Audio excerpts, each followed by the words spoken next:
Pioneers. At the tender age of 26, Lamar Hunt formed the American Football League. And in the last season of the league's existence, his Kansas City Chiefs won the Super Bowl. But that was back in the early 70s. And it's been 15 years since the Chiefs have been to the playoffs at all. That could change today if Kansas City can win in this final week of the regular season. Head coach John Makovic has seen the club rebound from late season losses against some weak teams, with recent victories over the Broncos and Raiders.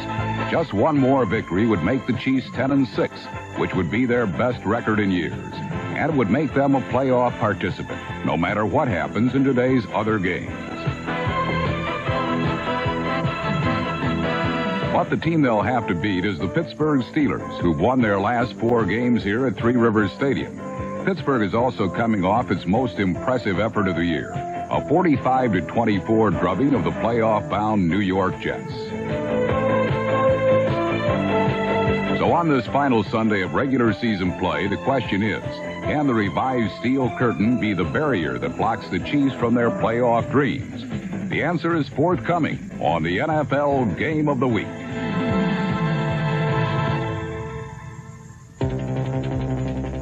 The Steeler defense of today is a far cry from the units of Super Bowl fame just a few years back, but they certainly look tough enough to the Chiefs throughout the first period of play.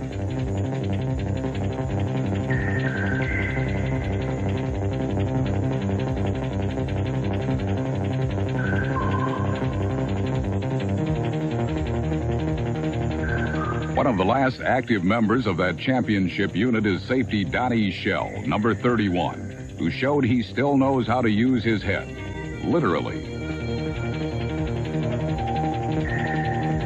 This was one of the few targets the Chiefs' offense would hit all day. Fortunately for Kansas City, they would get plenty of help from their specialty units, coached by this man, Frank Gans. Gans is a fiery leader who will quote anyone from Patton to Plato if he thinks it will fire up his troops.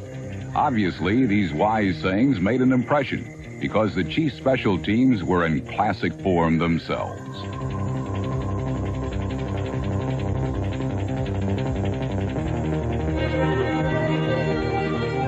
The Chiefs' excellent punt coverage kept the Steelers pinned in deep throughout the first half, making it tough for Pittsburgh to get much movement on offense.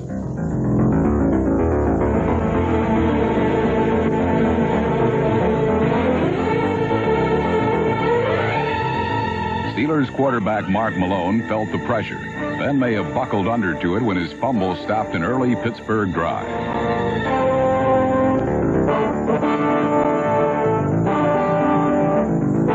It was the first of several errors that would cost the Steelers dearly.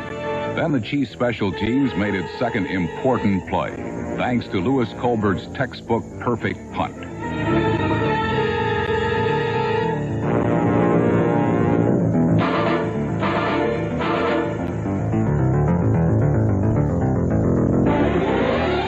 Number 30, Mark Robinson, was there to deposit the ball at the Steeler 1, where Pittsburgh found the Chiefs' defense too mean and the quarters too cramped to move the ball effectively.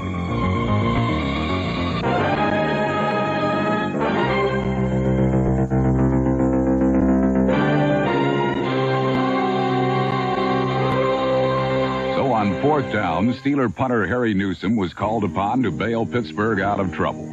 Instead, a perilous situation turned into a Steeler disaster. Albert Lewis blocked Newsom's offering, and Deron Cherry fell on the ball for a touchdown, giving the Chiefs a 7-0 lead. One of the reasons Kansas City's special teams are so good is that many starters play regularly on them. Both Lewis and Cherry play full-time in the secondary, and having these quality athletes on the suicide squads as well is a big plus for the Chiefs. Even though Kansas City had earned just 1 first down for the entire period, they went into the quarter with the lead thanks to this stunning special teams play. Quickly, but it wouldn't be sparked by any long kickoff returns, as the Kansas City special teams continued to swarm all over the Steelers.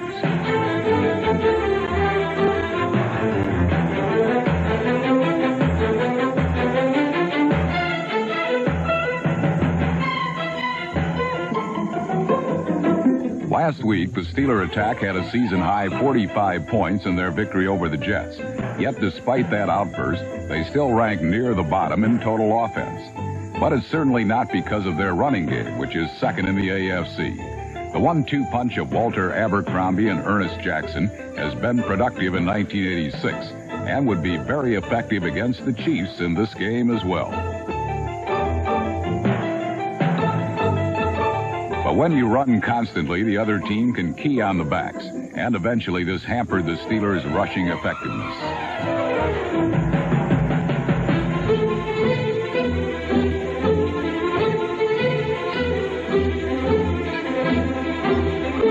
Meanwhile, anything the Kansas City offense did was a misfire, as both the running and passing games continued to sputter.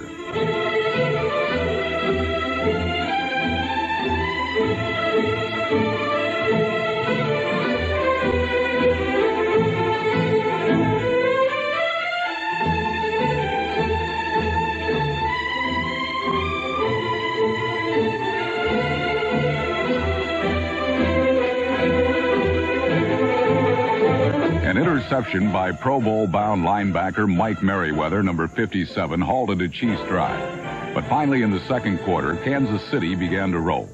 Their best series of the half started when quarterback Bill Kenny clicked with backup wide receiver Emil Harry, number 86.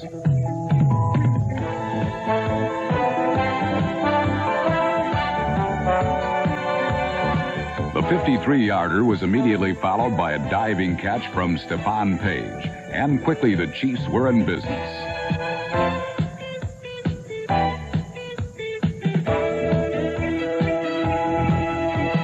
But when the Steelers permitted no further gains, the Kansas City special teams once again brought home the bacon with Nick Lowry's 47-yard field goal.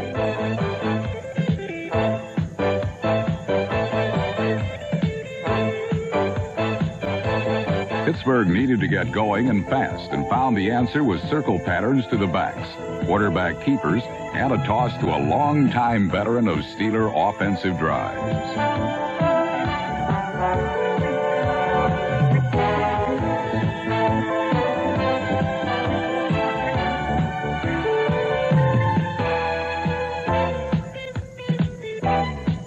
Abercrombie, Malone, and 13-year veteran wide receiver John Stallworth all chipped in as Pittsburgh rapidly moved deep into Kansas City territory. The Steelers then called the perfect play for a touchdown. The only problem was that the execution of that play was less than perfect. The drop pass meant that Pittsburgh had to settle for a field goal, trimming the Chiefs' lead to a touchdown. But that didn't last very long, as Kansas City's special teams came up with yet another incredible play on the following kickoff.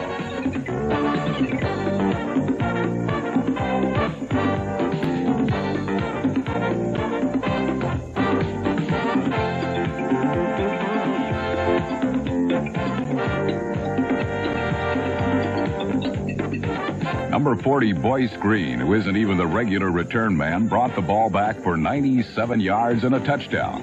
The first time a Chief had done this since 1969. At 215 pounds, the stocky Green is no speed merchant, but he was plenty fast enough to boost his team's lead back to a 2-touchdown advantage.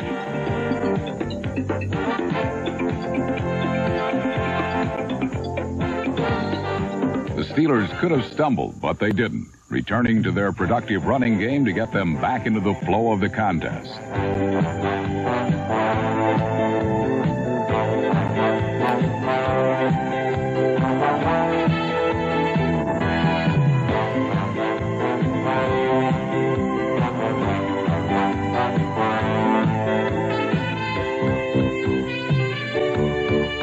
Abercrombie and Jackson handled the ball on every play as the Steelers got in range for their second field goal. At this moment, Pittsburgh's special teams had done something to cheer about. But the Kansas City Suicide Squad still had one more big play left, and it was a play that would ultimately decide the outcome of the game.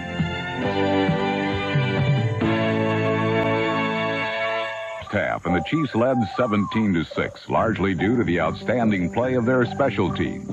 Now their defense, one of the finest overall units in the league, had to bounce back following Pittsburgh's 2 field goals.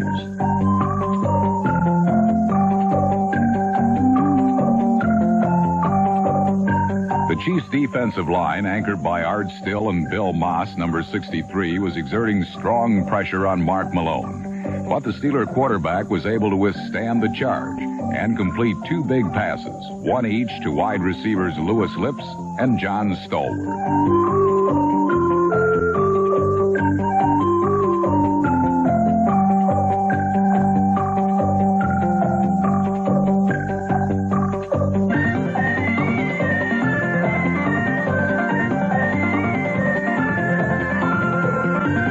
Stallworth's 38-yard reception brought the ball to the Kansas City 3-yard line, where the Steelers were in excellent position to cut the Chiefs' lead to 4. But the Chiefs' defense did not break, and Pittsburgh, on 4th down from the 3, was forced to try for a field goal.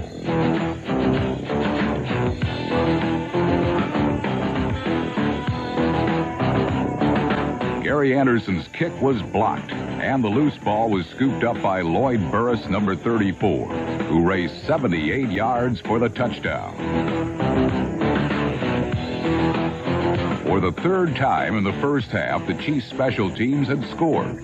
The turnaround was dramatic. Instead of leading by only 4 with the playoffs in jeopardy, the Chiefs now charged ahead 24-6. As the first half ended, Kansas City's first playoff appearance in 15 years seemed a sure thing.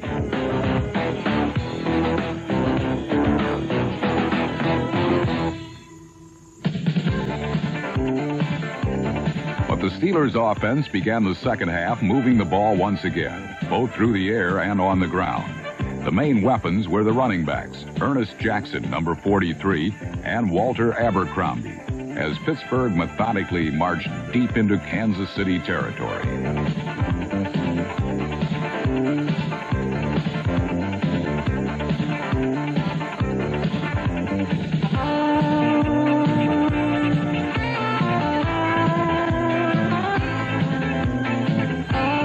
The Pittsburgh offense was executing well in the middle of the field, but once they got near the goal line, they could not get it into the end zone. If the Steelers hoped to play the part of the spoiler, they had to break the ice and score a touchdown. It was now midway through the 3rd quarter. Time was becoming a factor in the game that was shaping up as one of the season's strangest and most interesting.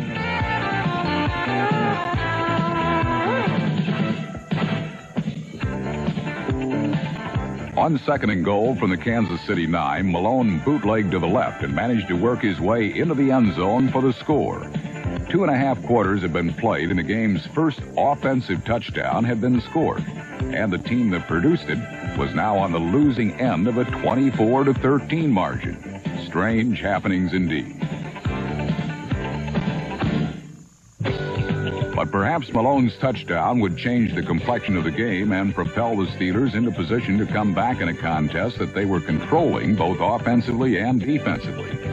But the difference in the special teams play had left the Steelers in a hole, and now they were working their way out with the help of an unlikely source, tight end Preston Gothard, number 86.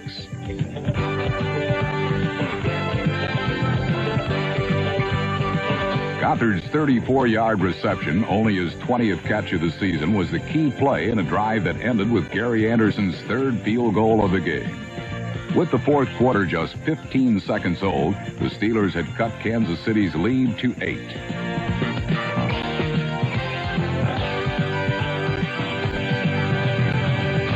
Ranked last in the NFL, had been unable to move the ball at all throughout most of the game. The passing attack that a few short years ago was among the most explosive in the league was now having difficulty completing hardly any passes, and the ones that they did manage to hook up on were for minimal gains.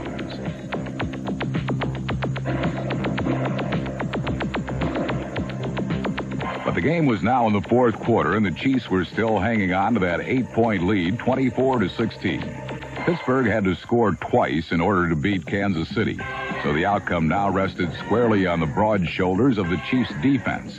And it appeared, at least for a few moments, that the defense would not be up to the challenge.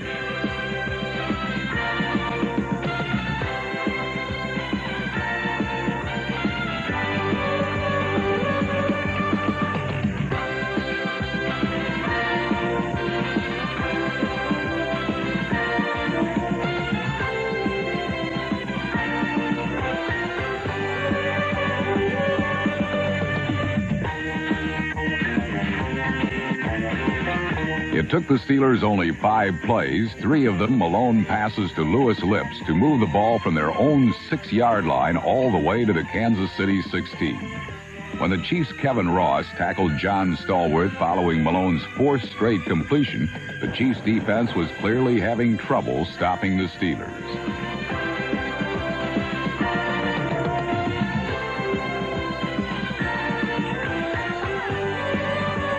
But Malone and the Steelers could not take it into the end zone.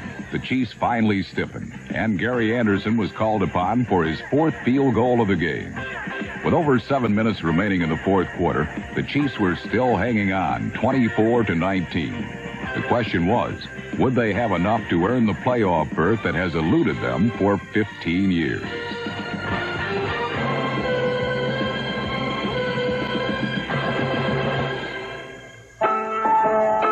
For the first time in many a game, the Chiefs' outstanding young secondary was under siege. Through 15 weeks of the season, no quarterback had been able to throw for over 300 yards against this unheralded group, the most larcenous in the NFL. Surprisingly, it was Malone and the Steelers' conference worst passing attack that turned the trick, and it kept Pittsburgh in the battle until the very end.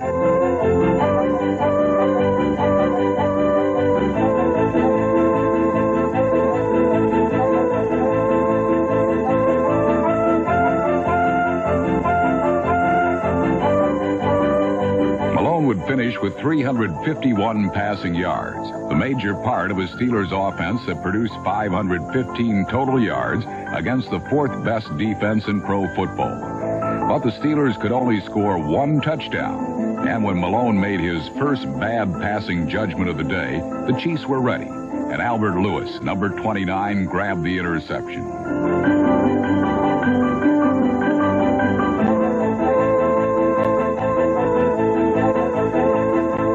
Just over 2 minutes remained in the final period, and it appeared that the Chiefs had turned away the Steelers' final charge.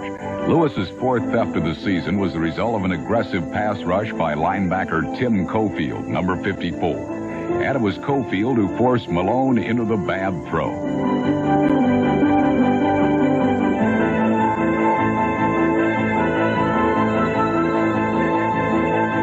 Chiefs defense in its first season under defensive coordinator Walt Corey has emerged as the team's strength in 1986.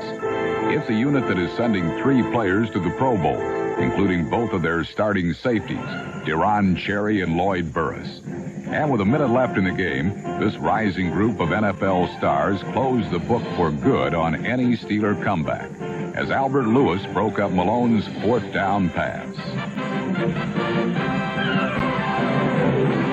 The Chiefs had held on to win 24-19. They were going to the playoffs for the first time since 1971, 15 long years. When the wait is that long, you don't really care how you get there. All that matters is that you're in, and that's what the Chiefs could claim as the 1986 regular season drew to its close. The Chiefs were by no means the NFL's most consistent team, suffering consecutive losses to Buffalo and St. Louis in the second half of the season. But they had to win their final 3 games against Denver, the Raiders, and Pittsburgh, who have had any chance at all. And this team did just that. John Makovich's Chiefs did what they had to do, and that can't be taken away from them. As they left Pittsburgh's Three Rivers Stadium, the Chiefs had no idea who their opponent would be in the wild card game of the AFC playoffs. But one thing the Chiefs do know, strange things happen in the postseason, and this team, with its outstanding defense, has a chance to beat anybody.